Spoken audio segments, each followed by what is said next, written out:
பொதுவா உனக்கு வந்து எனக்கு பெரிய அறிவு கிடைச்சிருச்சு அப்படின்னா, எனக்கு நீங்க அந்த அந்த அறிவ டிஸ்ப்ளே பண்ணவே முடியாது. அப்ப என்ன பண்றதுன்னா, டிஸ்ப்ளே பண்றதுக்கு நெறைய போராட்டங்கள் இருக்கிறப்ப என்ன செய்றாங்கன்னா, அதுக்கு ஒரு பெரிய ஒரு உருவத்த குடுத்து, அப்ப கிருஷ்ணன் அப்படியே வளர்றாரு. வளர்ந்து பரமாத்மா வந்து பெருசா வளர்ந்து உலகத்துக்கு வானத்த தொட்டு நிக்கிறாரு. பெரிய அப்ப இறைவனுடைய முழு உருவத்தையும் நான் உணர்ந்துட்டேன். அப்படிங்கிறப்ப என்னன்னா, முழு அறிவு எனக்கு கிடைச்சிருச்சுன்றத விளக்க ட்ரை பண்றாங்களே தவிர, அவர பார்த்து என்ன ஆக போகுது நம்மளுக்கு? இறைவன் முழு உருவமா இருக்காரு. இந்த பிரபஞ்சமே இறைவன் தானே. அத நான் டெய்லியும் தானே பார்த்துக்கிட்டு இருக்கேன்.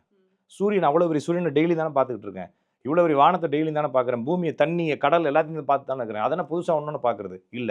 ஒரு அறிவினுடைய வெளிப்பாடு. அந்த அறிவினுடைய வெளிப்பாடு முழுசா எனக்குள்ள நிரம்பிருச்சுன்னு சொல்றதுக்கான ஒரு டூல். அத சொல்றதுக்கான ஒரு ஒரு வே நம்மளுக்கு இல்ல.